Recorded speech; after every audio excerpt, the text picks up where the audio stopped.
there's a lot of talk about that kid Drake right now. And one thing that I heard, and I want to know if you heard the same thing, is he got a 50 Cent buzz.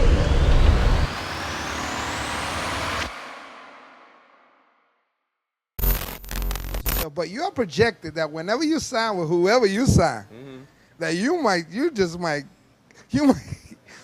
break the Thriller record, yo. How does you're the Thriller man in hip hop, man? How does that feel, man? To know that A, a lot of these record labels want you, B, that you have an incredible buzz. He got a good buzz, I hear him, but shit, it wasn't possible for my music to be on the radio when I was coming. You know, mine was completely organic. Like, when you hear a song on the radio, it means it's being worked.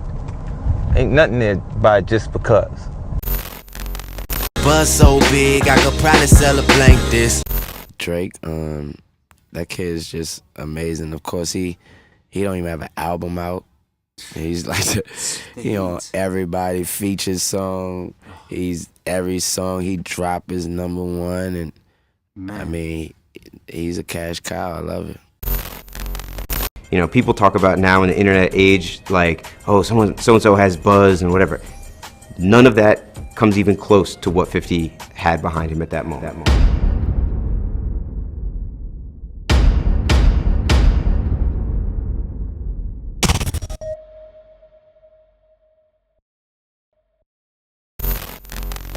What up, guys? Your boy Quake, and it's time for a brand new series once again. As you can tell by the video title, this series is going to be called Who Was Bigger? And since this is the first episode, of course, I'm going to have to explain this series, how we're going to break it down, and what this series is exactly about. I got this idea by being on Twitter. I'm active on Twitter a lot, and I was getting into discussions about who's a bigger artist during their primes, who's having a bigger impact in hip-hop culture, and who's having a longer run in their careers. And from those discussions, I looked around and realized there is no video series comparing two artists against each other with straight facts, no opinions. If you're a true hip-hop head, you know throughout your life you're going to get into heated discussions about which artist is bigger, who sold more, who had a bigger impact, whether it's in the barbershop or just hanging out with your friends. So finally, there's a video series online that you can point to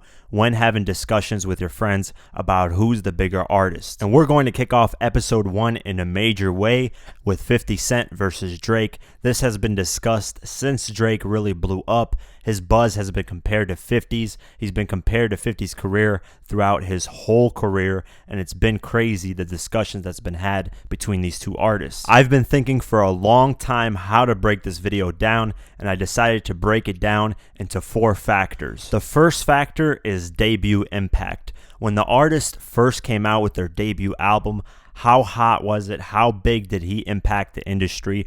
Was the whole industry paying attention to this artist when they released their debut album? Did it change the way music sounded? Did it influence other artists to copy their sound? If the artist had buzz, did the artist live up to that buzz with their debut album?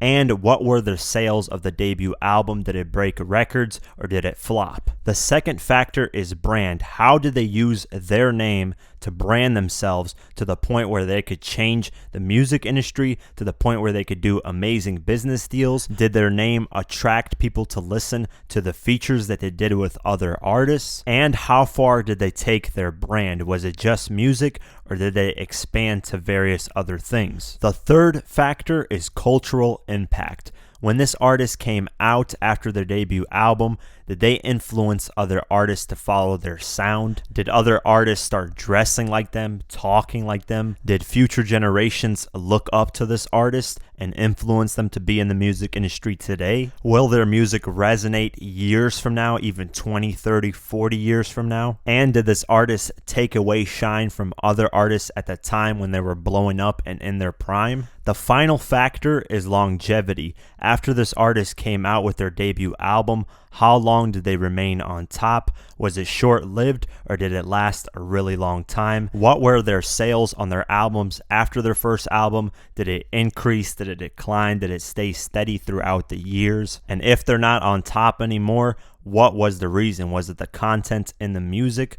Was the content always the same? Did it change? Or did people just get sick and tired of hearing the same artist being on top over and over again? Now that the 4 factors have been explained, let's finally get into the video. And of course, I'm going to set the stage of the year that we were in when these albums came out and how different it was between the newer artists and the older artists. And with that being said, grab a drink, grab some popcorn, and let's get into the first factor, which is debut impact. When discussing the debut impact, the first thing we have to look at is sales of their debut album, the first week sales in particular. In today's music industry, we would be comparing pure sales, which is physical album sales, versus streaming, but in this case we don't have to, because when 50 Cent and Drake dropped their albums, streaming wasn't introduced into the music industry yet. In order to compare these two artists fairly, we have to look at the music industry climate when they did release their albums. 50 Cent released his album February 6th, 2003. Drake released his album on June 15th, 2010. Obviously, the music industry changed within those 7 years. When 50 Cent released his debut album, Get Rich or Die Trying, in February 2003, the music industry was facing some sort of bootlegging and illegal MP3 downloading. At that time, in early 2000, LimeWire launched, which was an illegal service to download music for free, and in 1999, Napster as well launched, and there you could download illegal MP3 files as well. The record labels were getting worried about this, but Steve Jobs ended up inventing the iTunes Store and launched it on April 28th, 2003. But of course, this was after 50 Cent's Get Rich or Die Trying, so he had no digital sales when this album came out. And even though the internet was in its infant stages in the early 2000s, there was still a bunch of illegal downloading. And of course, that affected 50 Cent's album release, because the album was released 7 days prior to its initial release. The album was scheduled on February 11, 2003 to be released, but it got pushed up due to leakage and was instead released on February 6, 2003. But despite that leakage, the album still delivered well over anyone's expectations and ended up selling over 872,000 copies within its first week, which was never seen in the music industry ever for a debut artist. It even sold an equivalent amount the second week, not having a single drop off, which was never seen in the music industry once again. So the album, of course, more than delivered for 50 Cent's buzz. The expectations were there and he delivered. The album even got reviewed as one of the best albums ever released that year, and in today's time it's even considered a hip-hop classic. And an artist like 50 Cent never really came into the music industry because he was the first to build his buzz straight off of mixtapes. They had never seen an artist come in without releasing their debut album and having an insane buzz like 50 Cent did. 50 Cent just used the bootleggers to his advantage and decided to jump on mixtapes, redo people's hooks, change them into song format, and build his buzz that way. And then when he released Wanksta, of course, the buzz for the album came. All eyes were on 50 Cent after he released his album and before he released his album, because people were anticipating that his buzz wouldn't translate to album sales, and it ultimately did. Jay-Z even said that he had warned his artists on Rockefeller to release a bunch of music before 50 Cent dropped his album, because after he releases his album, he would demand the attention of all of hip-hop's audience.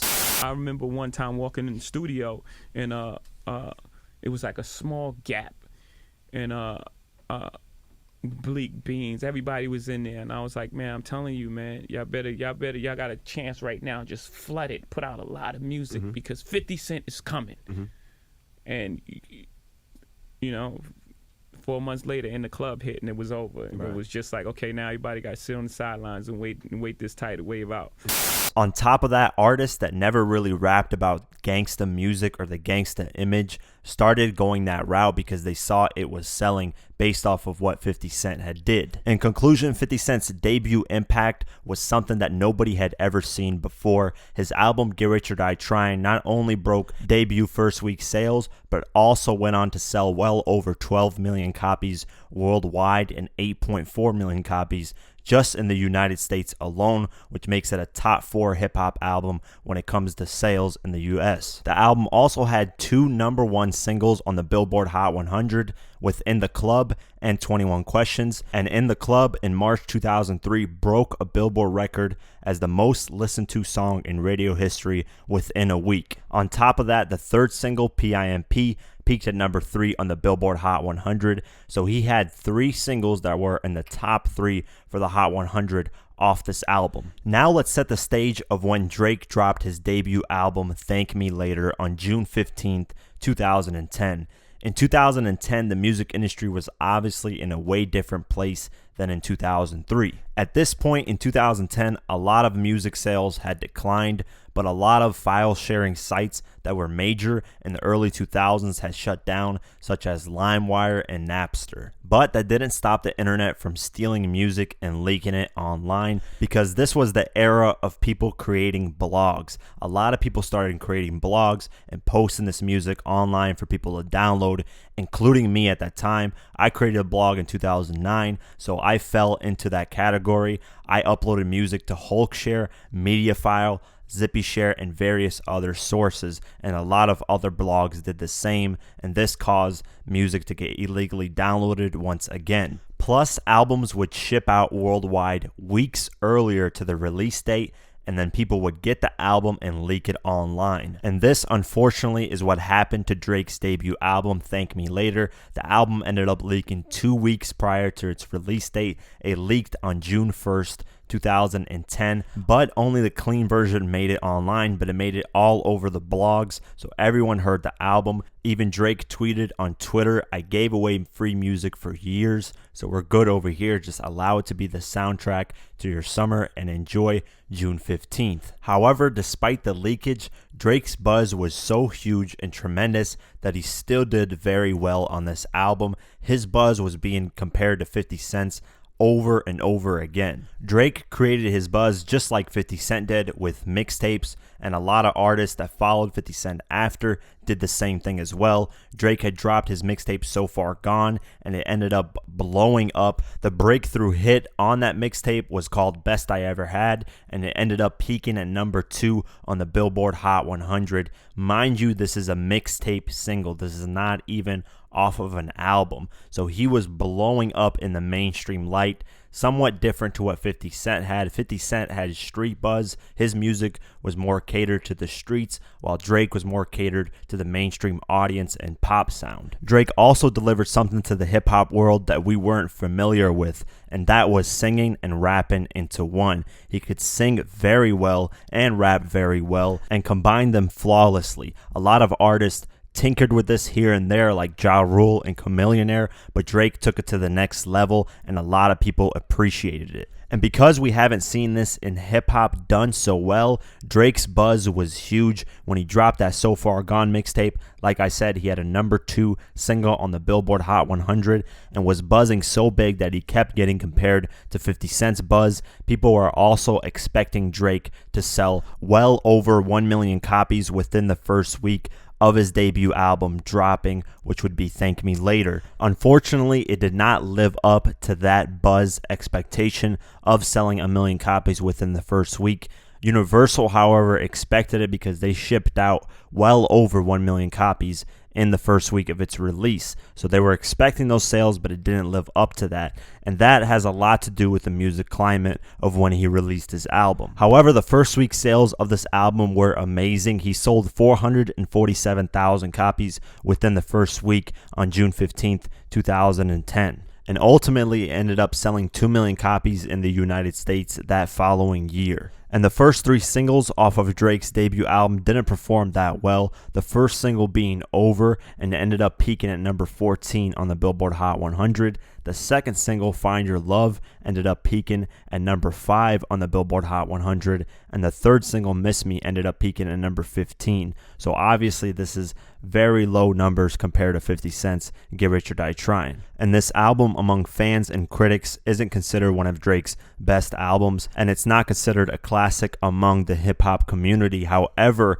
this album did impact how the music industry sounded, because once people saw the success that Drake had with rapping and singing, a lot of people started doing it as well. A great example is Chris Brown. He never used to rap, but he started rapping and singing once he saw Drake have that success, as well as other artists. In conclusion of Drake's debut impact, he did not live up to the buzz that a lot of people were expecting, but he did have an impact in the music industry by changing its sound. Drake would later on live up to that buzz as his career went on with future albums and sales. The second factor is brand. Let's talk about how Drake and 50 Cent took their names to the next level. After Drake dropped his debut album, Thank Me Later, he followed Lil Wayne's blueprint. The person who signed him taught him to keep doing features just like he did to keep his name relevant, and it definitely worked out for him. During that time, Drake was all over the place. He was featured on various tracks. He worked with The Game,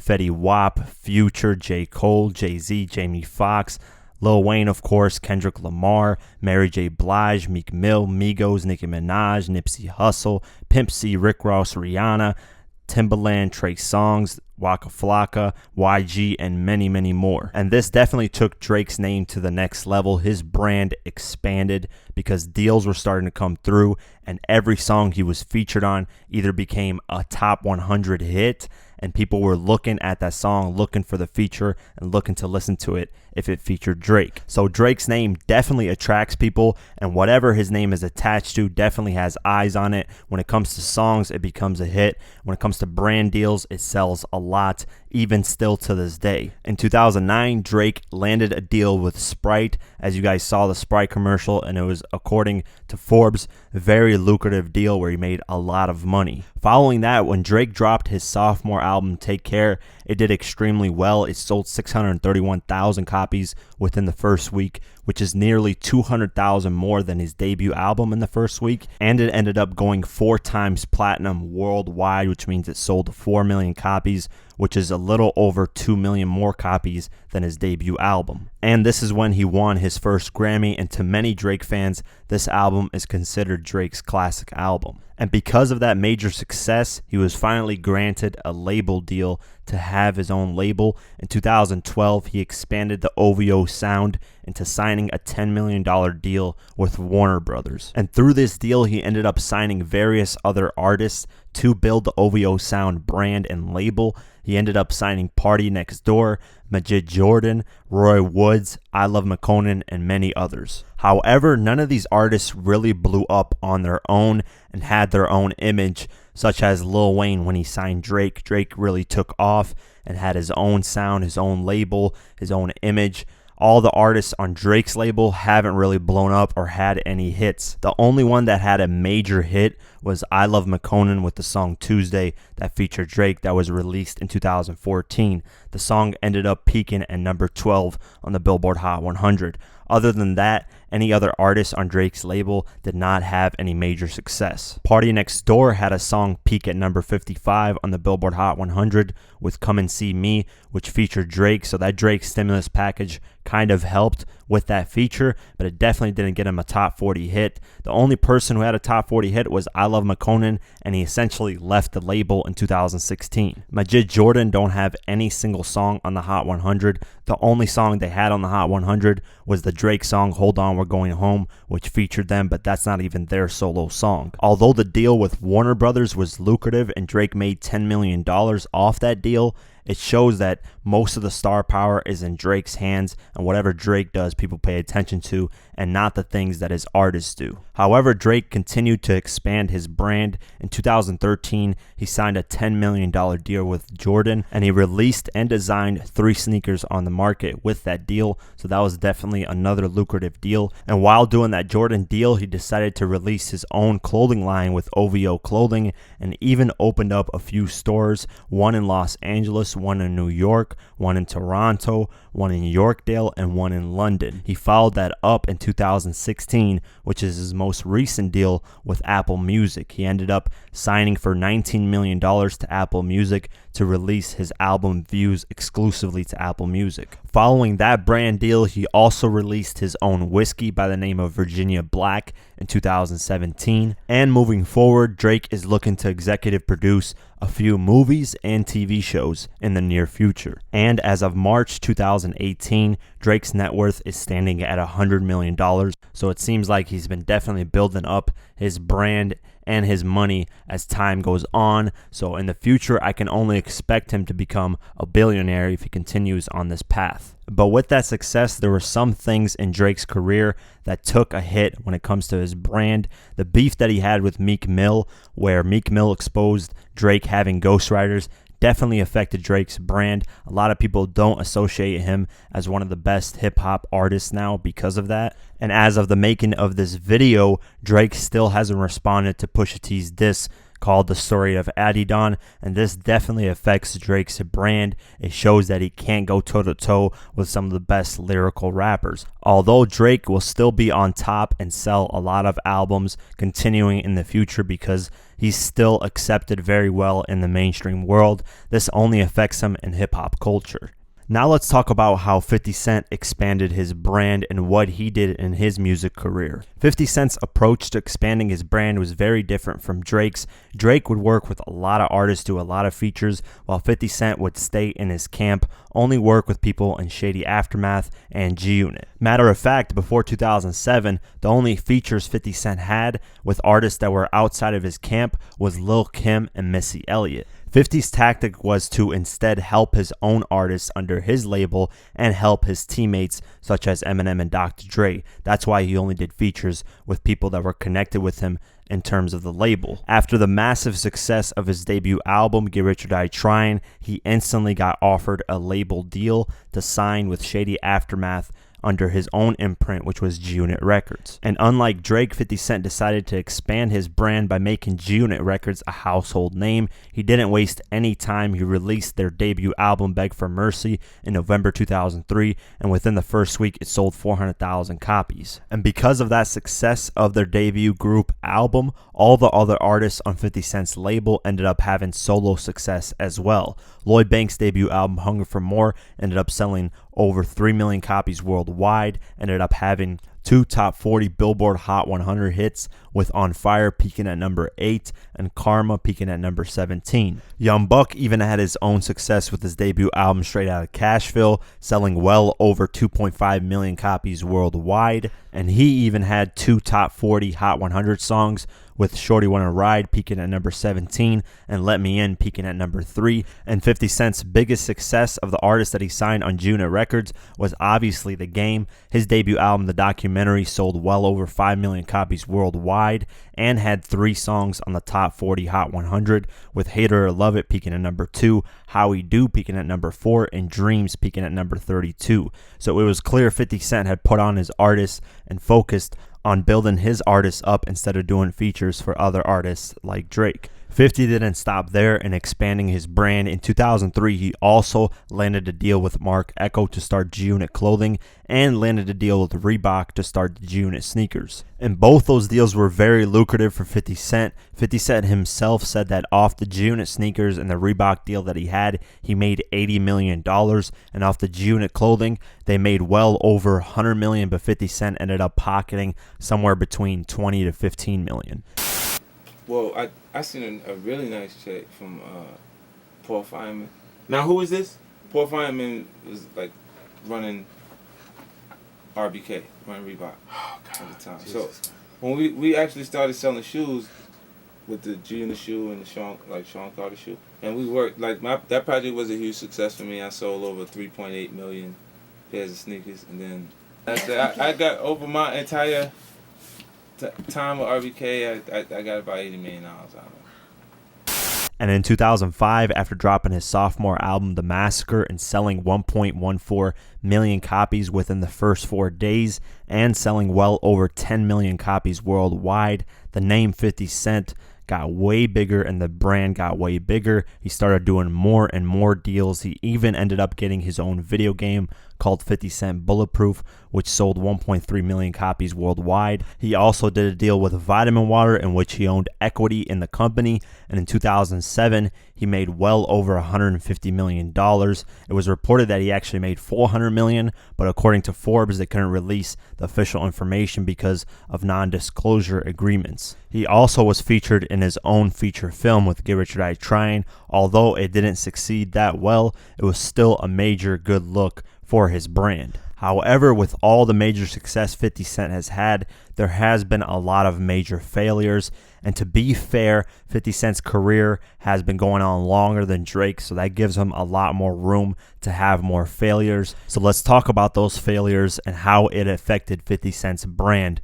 One of the major failures was that 50 Cent launched a second label called G-Note Records, which was more of a softer side of G-Unit, R&B side, and that label failed. I mean, all the artists failed on there. I can't even remember some of the artists signed on that label because it was that bad. He also lost to Kanye West in 2007, so I feel like that affected his brand a lot. A lot of the things after that he was associated with didn't really succeed. Like in 2009, he launched his own cologne called Powered by 50. That failed as well. In 2011, he launched SMS Audio, which was a headphone company that was doing well in the beginning and was supposed to be a competitor to Beats by Dre, but that failed as well as time went on due to the bankruptcy lawsuit that he had going on. He also launched SK Energy. I don't even know what happened to that, honestly. It was doing well, and then all of a sudden 50 stopped working with it and promoting it. He also had something called SMS Boxing, which was a boxing venture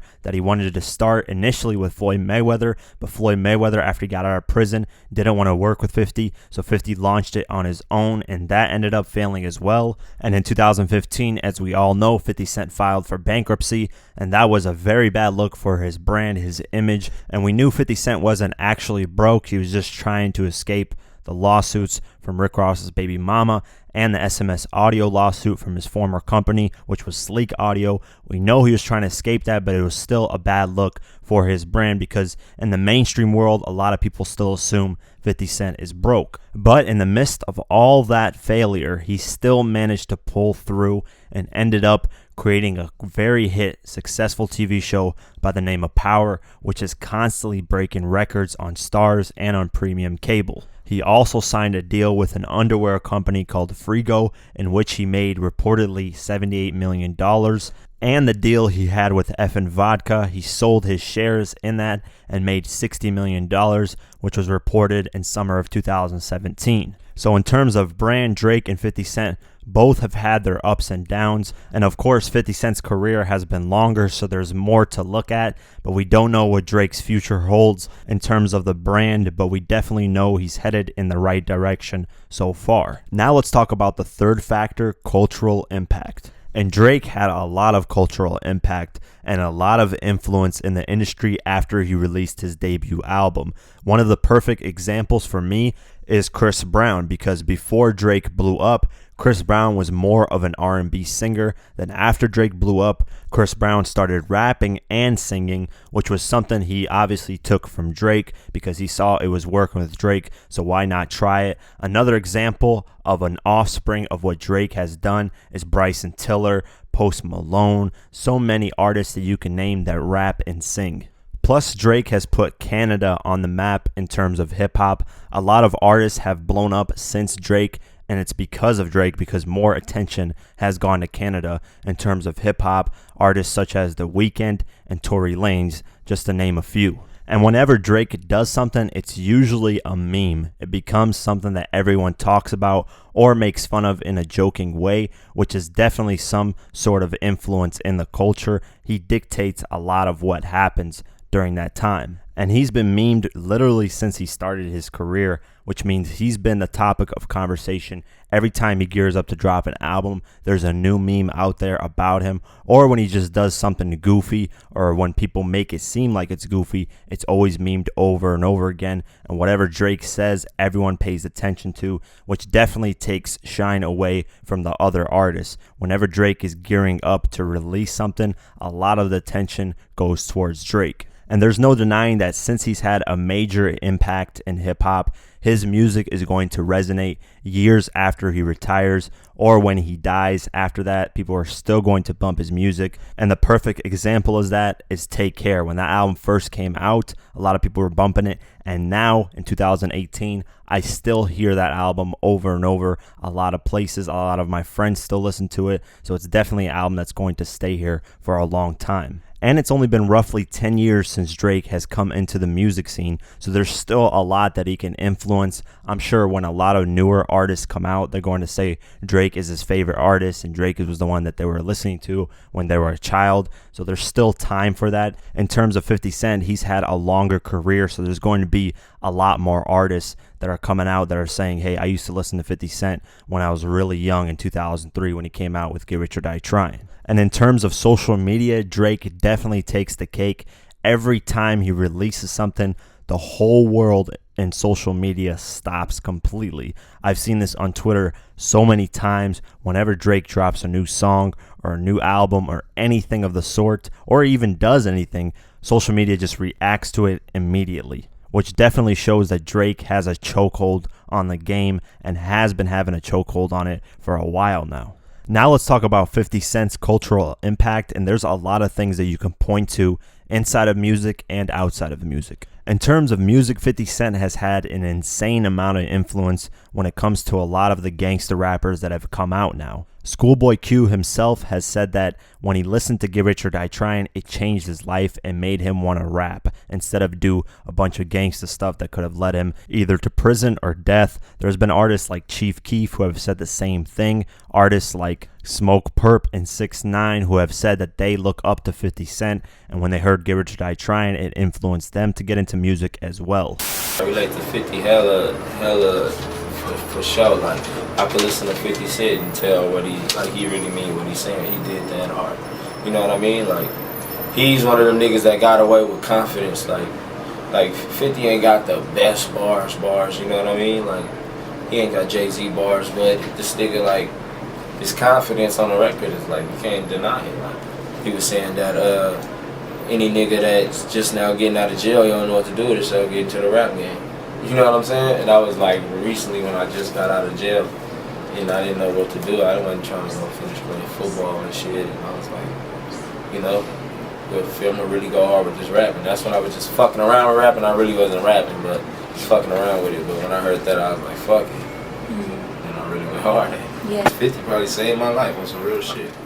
And those are just a few examples of artists that were influenced by 50 Cent. 50 Cent also changed the music industry when he came out with his music. And I mentioned this in my video, how 50 Cent forever changed the music industry. If you want a more detailed explanation, go ahead and check that video out. But for the sake of this video, I'm going to go briefly through it. And one of the first things he did was used mixtapes to promote his career. Nowadays, a lot of artists are doing that, but 50 Cent was the first one to do that. He used mixtapes to build a buzz, and then when he dropped his debut album, it sold insanely. And of course, Drake followed that format, as we all know. So this definitely changed hip-hop culture and had a huge cultural impact. Another thing he did was invest in vitamin water. Instead of getting upfront money, he got equity, and this influenced a lot of other artists to do the same. So it definitely impacted the culture majorly because of that. And because of that vitamin water deal and how much money 50 Cent made, it forced labels to create a new contract called the 360 deal, where labels would get money out of everything that an artist did outside of the music, such as a clothing line or an equity investment such as vitamin water, because they saw how much money 50 made off of vitamin water, and the label didn't get a single dime, so they made the 360 deal. And because of that, that forever changed the culture as well. In terms of years resonating when it comes to 50's music, there's no doubt that years from now, and it's even been proven so far, that 50's music will stand the test of time. The perfect example is, of course, Get Rich or Die Trying. By many hip-hop enthusiasts, that album is considered a classic, and just the songs In the Club and 21 Questions to this day still ring off, and people listen to them daily. Plus, 50 Cent's story is something that we will never see again, I think, ever in humanity. Someone who came from poverty, went up against people that wanted to murder him, got shot 9 times, and became the biggest rap star in the world at a certain point. That's a very, very rare story that we probably won't ever see again. So that story alone will make him resonate forever. not to mention the music to go with that story. And when 50 first came out, he definitely took shine away from other artists in the culture. Jay-Z, back when he was on Breakfast Club a few years ago, himself said that he warned his own artists that they should flood the market with music before 50 Cent drops his debut album, because after he drops his debut album, the attention will be all on 50 and nobody will care about anything else anybody else releases. Plus, he made Jay-Z himself retire that year. After 50 dropped his debut album, Jay-Z dropped the Black Album later that year in 2003 and announced that he retired. And I believe the reason for that was because the attention was so much on 50 Cent that even if Jay-Z dropped an album the next year, a lot of people wouldn't really pay attention to it as much as 50's. And I want to make it clear that this statement is not a fact, it's just my opinion based off of what Jay-Z said and the timing of Jay-Z's supposed retirement in 2003. Now let's talk about the last factor, which is longevity, and I'm going to start it off with 50 Cent. Now this one's going to be a little bit of opinion and a little bit of fact. A lot of people will have differences on when certain artists' career declined and when they were on top, how long they were on top.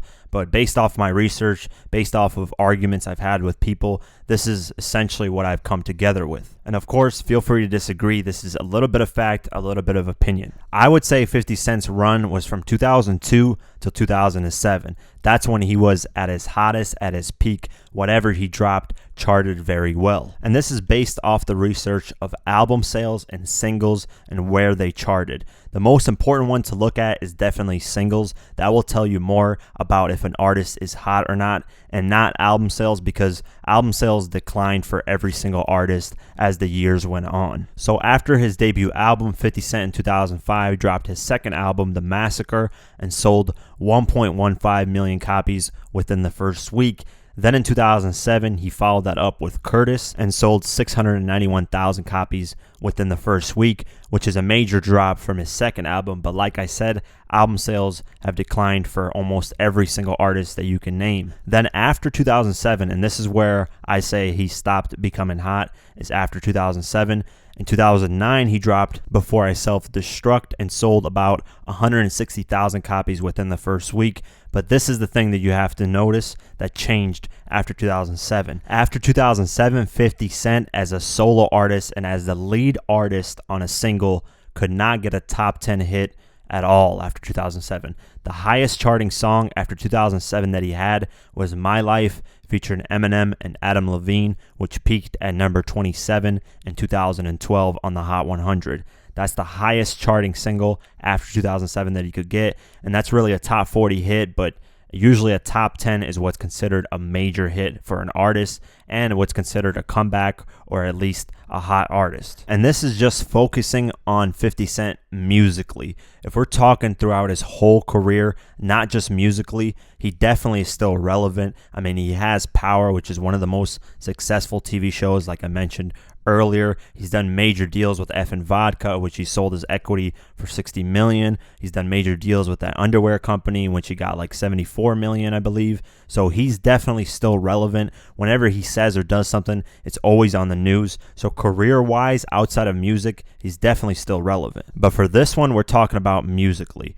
I say he's been hot from 2002 till 2007, and that's based off the charting positions of singles and album sales. And why he's not on top anymore, I believe, is because people really got tired of 50 Cent after 2007. Once Kanye beat him, people did not want that gangsta sound anymore. They didn't want a tough guy. They just wanted somebody who can be themselves and be something completely different. Plus, to a lot of people, 50 Cent's music was getting repetitive. It was the same talk about guns. He had a lead single that was about a female, and then he would put out singles just talking about guns and money. So a lot of people got over that and were like, we're tired of hearing the same thing over and over again. Now that 50's switched his sound a little bit more, he's been having a little bit more success in music, such as I'm the Man, which was released in 2015, in which he got a platinum plaque off that single with streams added, of course. So that's definitely a good look. Musically, I believe he can get back on top, but definitely he's had a 6-year run from 2002 to 2007. That was when he was his hottest musically. Now let's talk about Drake's longevity, and this is something hip-hop hasn't seen in a while. Drake has been hot since Best I Ever Had blew up, which was in 2009 with the So Far Gone mixtape. So from 2009 till now, 2018, Drake has been on top and been hot and relevant. And this can be backed up with the sales numbers when it comes to albums and charting positions when it comes to singles. But you have to remember Drake's numbers are kind of weird because when he first came out, he didn't have streaming. And now in 2018, he does have streaming. And streaming has helped Drake a lot recently. If we look at album sales after his debut album, you'll notice Drake has been very consistent when it comes to selling albums. Take Care, his second album, sold 631,000 copies in 2012, the first week. And then in 2013, he released Nothing Was the Same, and within the first week, sold another 658,000 copies. Then in 2016, he dropped his fourth album, Views, which sold 852,000 copies. And this was pure album sales, which means actual album sales. If you add streaming to that, he sold 1 million copies within the first week. So as time went on, Drake has increased in album sales and has been very steady with it. And if you look at singles, he's been getting number ones on the Hot 100 a lot more because of streams. And before streams, Drake never had a number one on the Billboard Hot 100 as a solo artist. He did have one with Rihanna when he did a collab with her, but I'm talking solo and not collabs.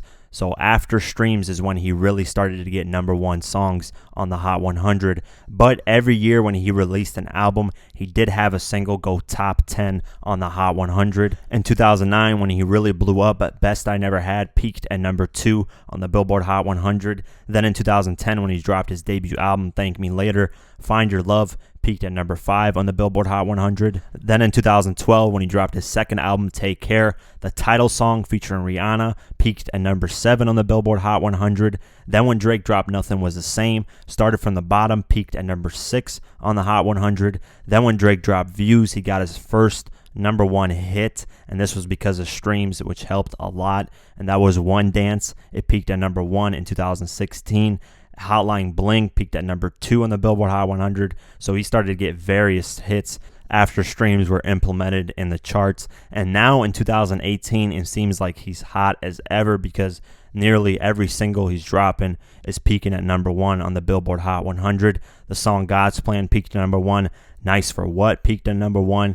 And he broke records having 2 back-to-back number 1s, as well as another song in the top 5. So he kept breaking records. And there is one record that Drake has that's very, very hard to beat. I think he's going to hold this forever. And that was the most consecutive weeks on the Billboard Hot 100. He had 431 weeks. And if you look at that time in years, that means from May 23rd, 2009 till August 15th, 2017, he's been on the Hot 100 somewhere on the charts, which is insane. So Drake's longevity is definitely something we haven't seen in hip-hop in a very long time, or possibly ever, and I feel he's still going to have longevity as the years go on. And that's it for the first episode ever of Who Was Bigger, 50 Cent versus Drake. I'm going to let, for the first time, you guys decide who won this. Like I said, this video series is straight facts and no opinions. So based off of all that information I gave you guys,